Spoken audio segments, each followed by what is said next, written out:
Okay, the resources of the relationship are 8th house, but your understanding of how to use it, what's right, what's wrong. If your husband's going out gambling all the time, that doesn't feel right, and it's taken away from things you could do where you're doing good things. Do you go to church? Do you have to, how do you share? Are you in the same level of society? Do you have the same status?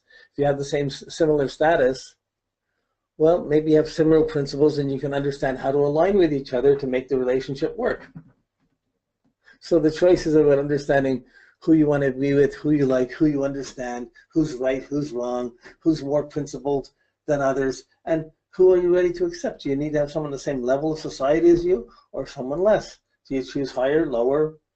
This issue of what's right or wrong, it's understanding. What's it understanding? How to use the energies of togetherness, or how to improve them, or how to fix them when they're wrong, and how those relationships, how those resources will happen because of what relationship you have.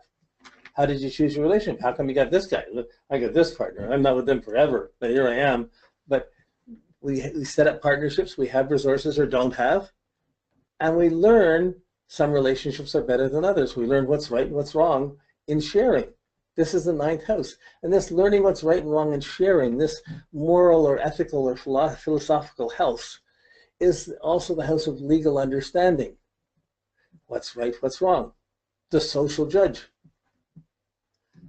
So this 3rd house and 9th house are the 2 houses of understanding. One is expressing one's personal motive and integrity. The other is expressing one's social motivation, one's status, and what's responsible for that, what we need to do, what we should be doing. That we have to do this, we should be doing this. How come you're not helping me?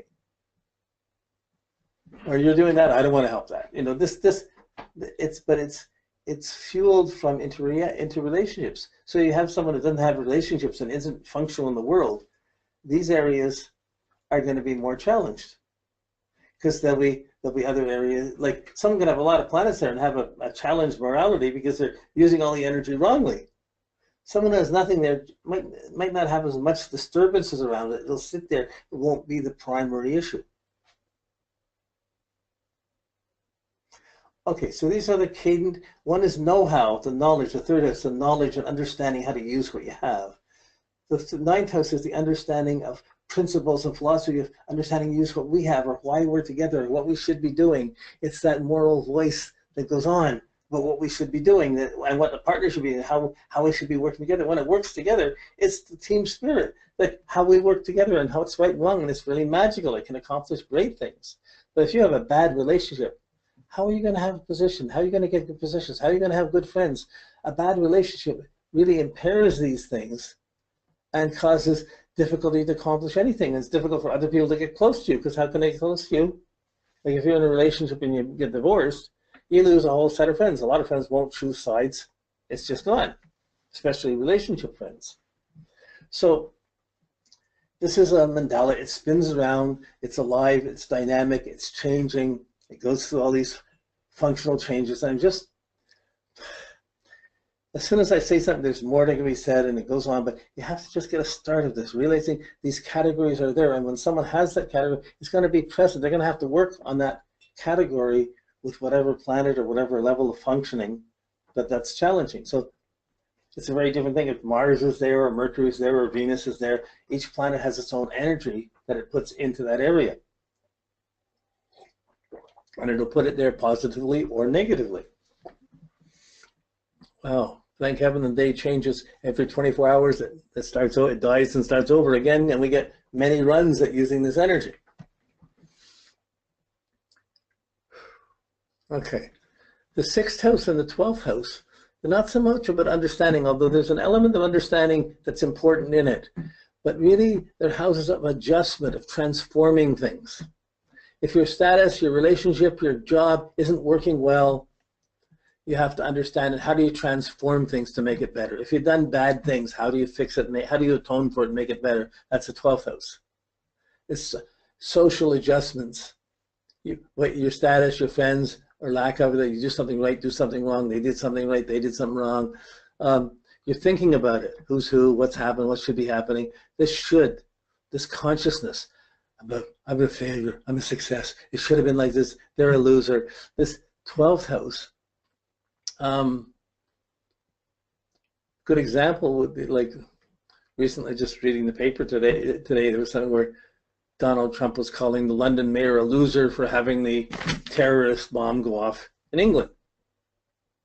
Well, it's a stupid thing. It's a misunderstanding about the situation and how it affected people. And here's someone who didn't transform what he said. And he gets a lot of flack, and a lot of people are alienated by him or isolated because he didn't have the conscience to be in tune with the situation. How many of us do have a perfect consciousness of what's some is better than others?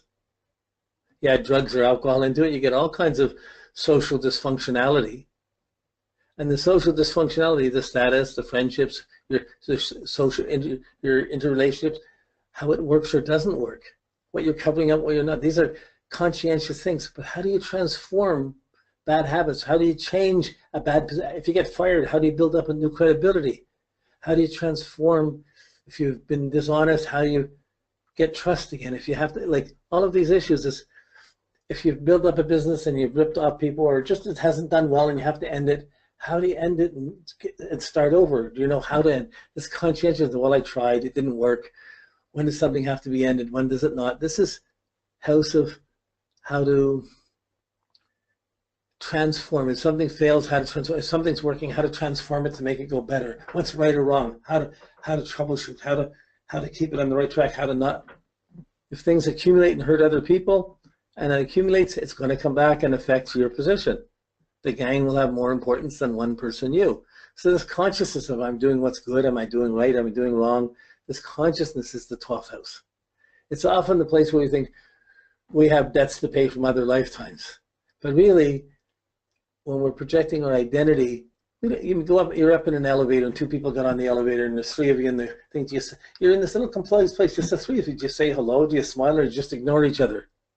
So what you project out at the ascendant is if you project happiness, you might get a friend and you might get respected. If you project worry or doubt, you're going to get fear, you're not going to get enemies, you're not going to get much position, no one's going to help you. So this ability to transform your identity and transform your social performance so the two fit in a little bit better, or you can make things a little bit better, that's the transforming of the 12th house, the conscientious transforming. I can't stay in the stupid job forever, I got to change something. Well, it's going to require some, when does it end? When is it complete? Like a painter painting. When do you put the last stroke on? If you just put one stroke or two strokes too many, you can ruin a whole painting. So that ability to know when something's ended, is a relationship ended, is a job finished, is which way it's going. Like insurance companies play on this so people can be insured for when things go bad. But that's the 12th house, so the social transformation. The 6th house is transformation too, but it's a personal transformation around one's feelings. The transformation in the 12th is thinking about where you fit in, where you don't fit in, or you're isolated, or you're not doing right, wrong. The 6th house one is a transformation about, so you're in the 12th house, you're projecting your identity and you're getting social response that's good or bad, and you have to deal with it. In the 6th house, you get the feedback from a partner. You get you're reacting to your partnerships. So you've been in position, you've had people, you've been in positions of trust, you had people you've been with, and you've related to them, and you've adjusted to them. You come home and say, hi, honey, I had a busy day. Oh, you look great. I'm glad to be home. It's good to see you. You know, if you give good feedback to someone, and your partner, like, they feel good, and it's easier to make an adjustment. If you get bad feedback all the time from your partners and the people you're working with, and you actually take energy that you put out in the world and it's not coming positive, it makes you sick. It makes you insecure. It makes you feel very critical. It starts being self-diminishing. What did I do wrong? How come I can't do this? How can I? You start being critical of yourself. So this 6th house is the house of transforming your performance to get better reactions from other people. So if you feel secure, you're a guitarist, you feel secure and you just like to play whatever you want, you say you're into punk rock or really industrial and you're just screaming out something, but you're not getting a good response from people. And everybody wants to shut you up. Sooner or later, you're going to critically have to adjust and change perhaps what you're playing or isolate yourself more. But if you got a job you don't like, you have a relationship with people that you're not wanted, or you're not getting good feedback, or you're a kid and you get a teacher that's not giving you good feedback, you're not going to feel, it goes into the feeling quadrant, how you, when you're taking feedback and you just, okay, someone doesn't like this, I'll do something else, okay, I'll change this. And when it's matter of fact, that's up in the sensation quadrant. You're being objective. But as soon as you take it personally, someone picks on you, someone reacts to you, or you react to what somebody says, or you get hurt by what you says, or you feel good about what they says, it's gone into the feeling quadrant. So it comes down from the descending, conscious of being related to others.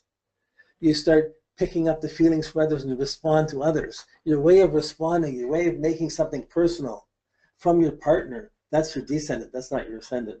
How you get hurt, how you feel. Oh, I don't feel good. I can't do the same. I'm doing everything for the partner. He's not even noticing. That's a sixth house voice. It's tied to partnerships. It's tied to other people responding. Nobody's responding to me. Nobody cares. Why should I and my ascendant bother if I'm not getting any good feedback or I don't think I'm going to be? So this voice of have to adjust my personal performance, my personal feeling, till I find work that I like, till I'm doing something that's useful, that other people respond positively to. If I can do things that someone else wants, I can get paid for it. I can feel good about that. So this ability of adjusting, it's the house of health, of service, of duty. It's the place where you have to improve your personal performance, whether you feel like it or don't. And depending on how you do, you'll have critical situations. In the 12th house, it's socially critical situations. In the 6th house, it's personal ones around health, around being okay at what you're doing or finding something you could do.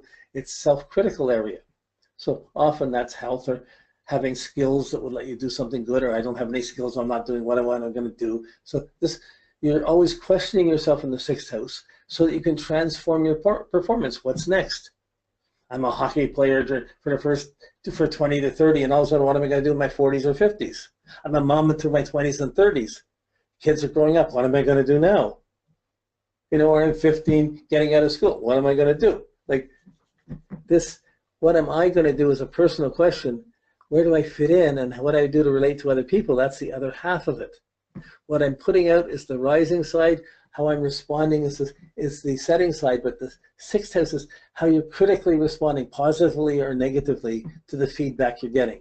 And that critical response really, in the end, is based on what you projected in the first place and how come people aren't. It's not how come this person is dumping on me. It's how come I'm doing things that is attracting that kind of person. So here you're always making adjustments and transforming your own performance. You're trying to make it a little bit better. It's that area of it. The 6th house is house of improvement. You know, where you're trying to improve things. The 12th house is the house of completion and how to end things properly, being conscientious, and this isn't worth it anymore. Let's let go of this, or I can't keep helping there anymore. I have to start something different. So each of these are very powerful ones, powerful houses to understand. But it's not just the house of sickness. The 6th house, well, it can be the house of sickness if you're getting bad vibrations. It can also be the house of the healer. If you have your sun there, your ability to heal people and to transform things and to make things better, that's really strong, to keep improving yourself. That's a very powerful capacity. If you're always fixing something, you're always improving things, the world's going to be a better place because you're always fixing them. Other people may think you're working too hard to fix things and they don't have any time for play. So all this can come in different ways. I'm just trying to point out so you can see when these points are accentuated. Someone has an accentuated 6th house, you're looking not at whether they're healthy or not first, that's the main keywords. You're looking to see how they respond to people, what partnerships they have, what relationships they have, and how they feel about it, how they're taking things in. And if they get bad feelings, what do they do about it? You know, so it's how you respond and so this is a really useful insight. This is also the house of what you call discipleship. If you're not living properly, you're not living right, you usually pick a master or a teacher who knows what they're doing, and you're trying to apprentice or be the disciple to learn how to do things properly, to apprentice until you get good enough, and then you can do it yourself and set it up yourself and get good feedback for it. But until you can do that, you may as well keep working and fixing the mistakes till you get good at it. That's 6th house.